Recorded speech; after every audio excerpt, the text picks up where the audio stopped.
What's up, everybody? In today's video, Bobby and I are going to go over our top 10 avoids for 2025. These are all rookies that we think just aren't going to be worth where you're going to end up having to select them for various reasons. And so, first we have Dylan Gabriel. He is our number 10 avoid. Now, you're typically going to be able to get him pretty late because he's not, one of these early projected draft capital quarterbacks. However, historically, you generally want quarterbacks that are at least 6'1" or taller. It's just generally going to be what you need to be able to beat in order to see over the intermediate, short, middle area of the field. And he also just doesn't have a very good deep ball, so he's going to be more limited to the sidelines. His deep ball accuracy isn't particularly great, and he's more of a jack of all trades, master of none. And then, so all of these factors put together, along with the low draft capital, present us with somebody with limited upside and just isn't a good bet to really be able to get much playing time. You have anything to add? Yeah, he just has the offense at Oregon's not really a per se like a pro style offense. It's more like the RPO based offense. That does help me understand that he does have good quick processing, but at the pro level, he's just going to have to learn a lot of new concepts and stuff like that. And we just didn't see a lot of big things that would overcome that size. I mean, Kyler was incredible at Oklahoma. Athleticism. Yeah, incredible athlete. We thought he was really good as a passer coming out of Oklahoma as well. And, he's kind of plateaued right in the NFL because of that size. So, yeah, Yep. he's not a bad player per se. If he was 6'1" or 6'2", he'd probably be a, top 40 pick. But, he's just smaller. So, moving on to our number 9 spot, we have Mason Taylor, tight end out of LSU. So, he's probably one of our most disliked players when we went to watch the film on him. He's probably one of the worst blockers that I've ever seen. Now, we watched 2 or 3 different games on him, all 22, and we just didn't see any valuable blocks. I mean, most of the time he was hindering his football team with his blocks. I mean, he made so many plays for the defenders. It was kind of crazy. So that, obviously the blocking wasn't there. The football IQ wasn't there either. I mean, like we said, he's hindering his team on a lot of these plays. And, he's this type of jump ball, physical tight end. We didn't really see the route running from him. I mean, we just didn't see anything special on film. So, he's probably going to be in that 4th round range in your rookie drafts, probably. Some guy that's trying to take a flyer on Mason Taylor. I'd get Ferguson out of Oregon over this guy. There's a lot of tight ends. Arroyo out of Miami. I would get both of these guys over Mason Taylor for sure. Yeah, and in regards to the blocking, right, he was, not only missing assignments, he was blocking defenders into his running backs. Oh my, yes. I mean, it wasn't just, as if he was inconsequential to the play and wasn't helping. He was directly negatively affecting the play consistently. I have never seen anything like it. All right, number 8. And so at 8, we have Rashard Smith. So, he's a converted wide receiver to a running back. So he is good in the passing game for sure as a receiver. One of the better receiving backs in this class, actually. But contact balance when running the ball, he's just not going to break any tackles at all. He's also, a converted wide receiver. And so he just doesn't have some of the physicality because he has a wide receiver build.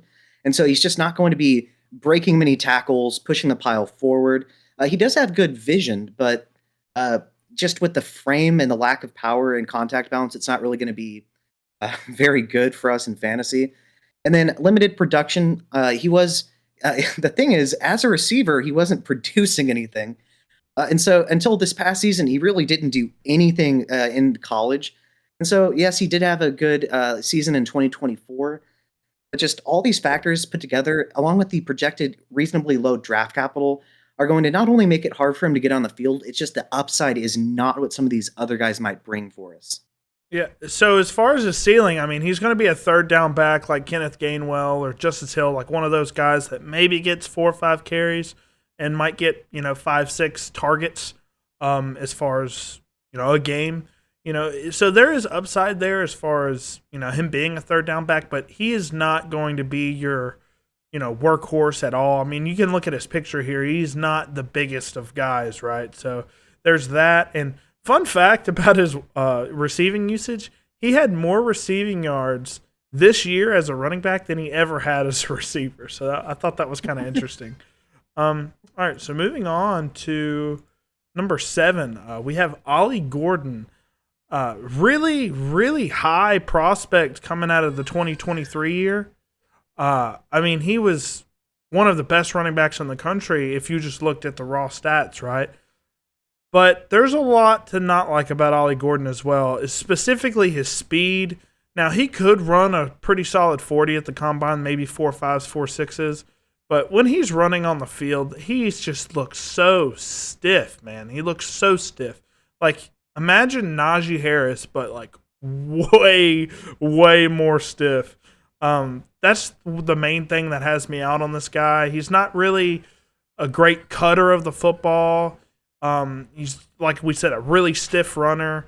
And when his production went down this year, because, Oklahoma State just wasn't that great at run blocking for him this year, you saw his usage, his production just take a dramatic step down. So that worries me a lot. So if he gets on the field and he's on a team that's not particularly good at run blocking, like he needs an exceptional offensive line as far as run blocking to get really, really good production, I think.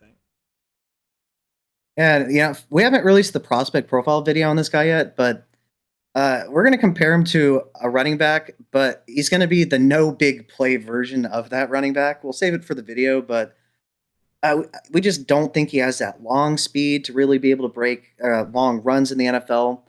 And yeah, he just is incredibly stiff, doesn't have the athleticism that you would typically want out of your running backs.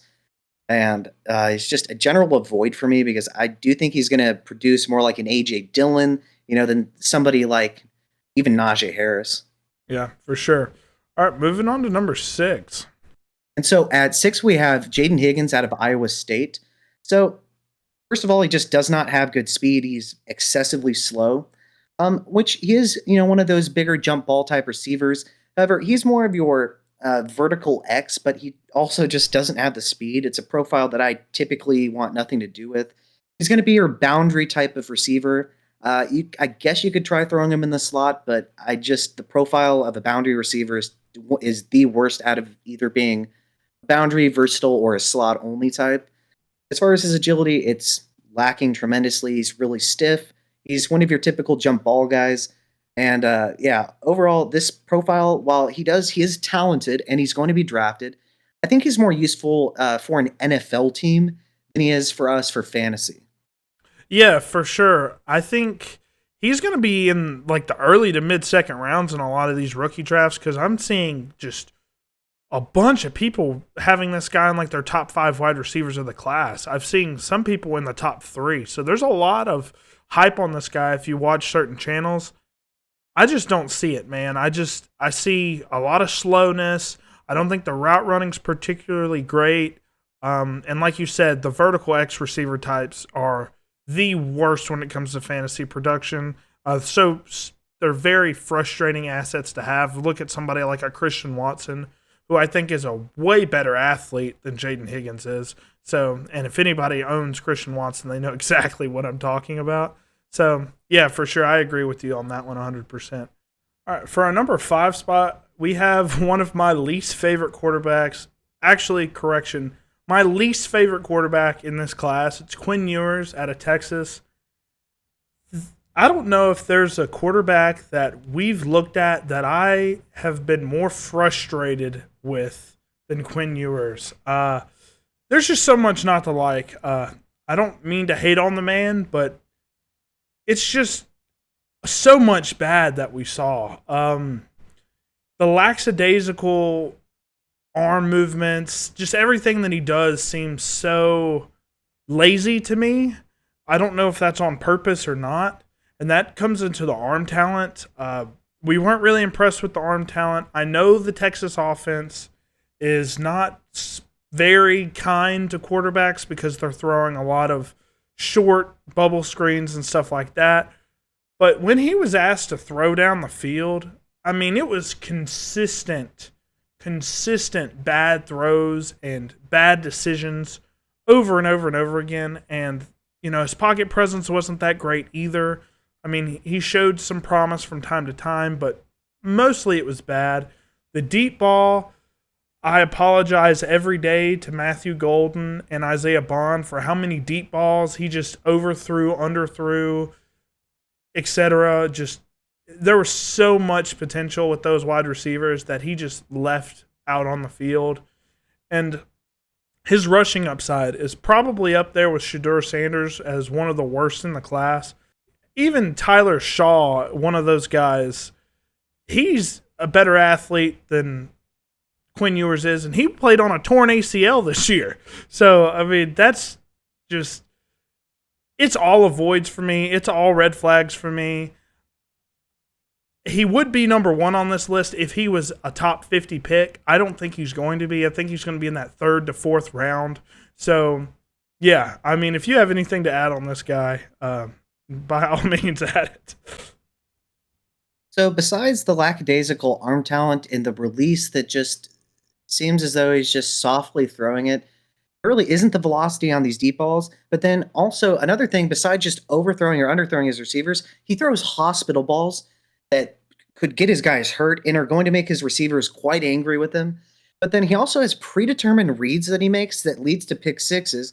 And if you remember that one play where he threw a pick six, he halfway tried to come and make the tackle.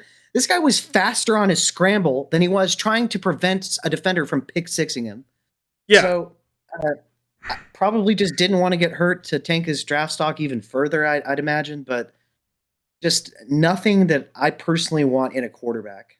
Yeah, I think that was the North Dakota State game with the pick six, and he was easily able to make that tackle if he wanted to prevent the touchdown, and he just lackadaisical in his ways, just kind of slow jogged over to the defender and let him score. So I don't know if there's a quarterback in this class that I like less than him. So at number 4, we have Dylan Sampson out of Tennessee. So I think a lot of other people are way higher on him than we are, potentially even the NFL, apparently. So there's a couple issues with him. In pass protection, it's terrible, to be honest with you. And he's not such an amazing receiving back that it's as if, he's just going to be constantly running routes either. I think he is a 2-down back, and that's even if he's able to be a 2-down back, to be honest with you. I think he's talented enough to get some work at the NFL level, but I just don't think he's supremely talented. As far as his contact balance and physicality, it is one of the worst in the class. He doesn't generally break multiple tackles in any individual run, and he does not really look to lower his shoulder into people. He's more of your straight line speed kind of guy, and you can get players like that, such as Bashal Tutin, way later in your drafts probably. And yeah, like I said in the third point, you're going to have to overdraft him most likely to get him. And so overall, I just think that this profile is somebody that lacks the elite upside that somebody like, Devon Achane brings for us, because not only is he explosive, first of all, he's much more explosive than Sampson is, but then he also has that receiving upside as well. And so I think, once again, that you can get a player like Bashal Tutin way lower who has potentially more upside. Yeah, for sure. Tutin has way more upside. I think the fumbling issue for him is the biggest drawback from him. But yeah, if you watch Tennessee this year, I mean, they run the ball so much. That offense was kind of anemic in my opinion. And, he scored a lot of touchdowns, a lot of work on the goal line, right? And it just didn't really pop off for me on film. I didn't think it was for you either. I don't think he popped off for you. But yeah, he's going to probably go in that early to mid-second round. And I would rather take a guy in the late third that has some of the same upside for me. I just see a lot of people super high on him for some reason. So moving on to number 3, might be a little bit of a surprise for a lot of people. We have Shedeur Sanders. A lot lower on Shedeur Sanders than a lot of other people are. I think he's our QB9, so do with that what you will. So as far as Shedeur Sanders is concerned, there's a lot of issues that we saw on film. Obviously, his intermediate accuracy we thought was really solid, but as far as like the short like the bubble screen stuff like that. He was very inconsistent on the bubble screen short area of the field for some reason, which I found confusing because everybody's saying he's the best, most accurate quarterback in the class, and we didn't really see consistent accuracy at the short or deep areas of the field, right? Especially the deep areas of the field. It was very inconsistent. But your digs and stuff like that over the intermediate area of the field, which is the most important for the NFL level, was pretty good. Now, his lack of rushing upside is definitely a concern. He is not an athlete worth mentioning for, he's not going to be, he's going to be on that Sam Darnold kind of threshold where he may get 100 to 200 yards a year, if that. And then his pocket presence might be some of the worst in the entire draft. I mean, it was really bad. He drops back consistently 5 or more steps farther back than we'd like. We'd like him to step up in the pocket. And I've had people argue with me, well, his offensive line was bad. I don't care if his offensive line was bad. You don't do that. It only makes your offensive line worse by doing that. So that was a thing that we saw over and over and over on film. It was frustrating. And then when he felt pressure and he wanted to roll out, he would run into sacks consistently. I mean, he's like the concern with Caleb Williams, right? He has that same sort of issue, except Caleb Williams might be one of the best quarterbacks in the NFL at evading sacks. Shedeur Sanders is like not even close to that. So that's a very, very big concern for me, and I think that's the biggest issue for me. Now, obviously, there's been teams that have said off-the-field issues, some attitude problems with Shedeur. I don't know if that's true, and, they said the same thing about Baker Mayfield, and he's thriving, right? So I don't know if that's a big enough concern, but it is a thing worth mentioning. Just the pocket presence just was not there for me. Yeah, and we'd like nothing more than for him to succeed. It's just, realistic concerns that we have, right? So another thing is, the velocity of his deep passing is everything's a lob. There's no zip to it. And that's just going to get intercepted or get your receivers in the hospital. And then once again, like you said, he has some of the same worrying traits that we had with Caleb Williams. He just doesn't have the upside to offset that potentially, at least in our opinion. For sure. So, like I said, we'd like him to succeed. It's just very realistic concerns and just overall, in our opinion, a lack of upside. Yeah, very little upside with Shedeur Sanders, in my opinion. All right, moving on to number 2. And so at number 2, we have Trey Harris out of Ole Miss. So much like with Jaden Higgins, a lot of it is the role, as well as we're going to have to draft him. So he's a boundary profile. He's going to be your vertical X. He might be able to see some slot work, but he is just too stiff and not a good enough athlete, at least in my opinion, in terms of his fluidity to really be doing anything besides being a boundary X. And that just, once again, is the worst profile for fantasy. Your target volume is generally lower. It's much more challenging to complete the passes in which he's going to receive.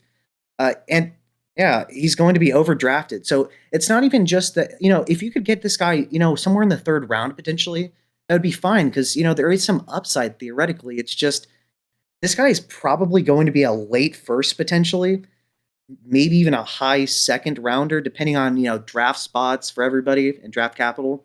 And that is just a terrible bet for you getting the bang for your buck. So I did kind of a deep dive on Trey Harris, and his advanced stats, as you'll see in the video, are very, very good. I mean, PFF absolutely loves this guy, but on film, he just was so frustrating to watch because of his routes. I mean, it was just hitches, comebacks, and goes. That's not necessarily his fault, but, when he ran other routes, I mean, it just athletically wasn't doing much for me. He made some crazy catches, every now and then, but he's going to be a really frustrating fantasy asset to have, I think, because he's just going to be this boundary receiver, I think. So, and I'm not even considering him in the 2nd round. Maybe in like the 208, 209, maybe, if there's no running backs that I like left. Maybe I'll take a flyer on this guy, but he's definitely, for sure, a 3rd round guy for me. and he's going to be gone. I already know in one of my startups, he's going to be going way earlier than he needs to. So, moving on to the number 1 spot, we have Travis Hunter. Yes, Travis Hunter. He's the number 1 avoid for me. I don't think it's necessarily close with anyone else. Not because Travis Hunter's a bad player by any means. He's just, his situation is super unknown for us. And even when he gets drafted, I still think it's going to be an unknown. So, we've seen news coming out here lately over the past couple weeks that it's more so leaning that he's going to play corner at the next level.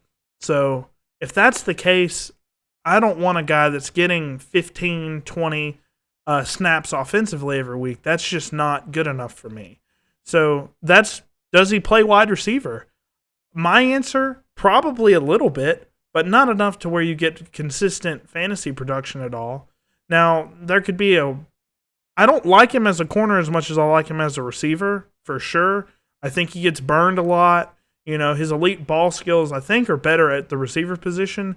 So maybe whatever team drafts him realizes that and moves him into receiver long time down the road. But I'm still not drafting him because that situation's so unknown for us. I mean, you're drafting a guy that could give you 0 for his entire career. You don't know. Now, as far as the QB situation, he's probably going to be a top 5 pick. I would be shocked if he moves anything below 5. And all of those 5 teams outside of the Patriots have really bad QB situations, right? And, some people will question Drake May as a QB as well. So, even if he does play QB, he's not in a great position as a wide receiver, right? And the last thing I'll say, he's kind of raw as a wide receiver, and I believe that the same way as he is at cornerback. I think he's just a really raw player. I'm not going to say he wasn't coached well, but he just uses his athleticism and ball skills pretty much exclusively to play football. I mean, he's not using a lot of techniques as far as route running goes. I mean, he's just a pure athlete, right? Just pushing people off of him to make these contested grabs. If you look up Travis Hunter highlights, you're not going to see a lot of him burning people with these crazy releases and double moves and things like that. It's just him jumping up farther than anybody else and catching because he has strong hands. So there's a lot not to like with Travis Hunter, at least for the situation. And there's only one caveat for this. If you play in an IDP league, there could be a ton of potential because not only could he be valuable as an IDP player, if you could slot him in, as a cornerback, and then he does give you any wide receiver production, that could be very valuable. But the chances are you're probably not, somebody watching this probably isn't in that specific scenario. So that is the maybe one caveat here. But like you mentioned, we don't know that he plays any receiver. And you could be spending a 1st or 2nd round pick potentially on a guy that, even if he's healthy, just straight up doesn't give you anything. And then even like you said, if he does play receiver, he's not slipping out of the top 5. He would have to go to the Patriots and play wide receiver predominantly to be worthy of much of anything. And so the chances of all of these things happening, especially if you're drafting, before he's actually drafted, it's just such a red flag, and you could be getting absolutely nothing from him.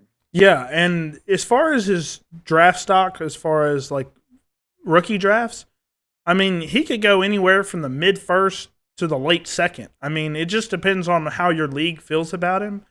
I don't even know if I draft him in the 2nd. That's how much of a big red flag that is to me.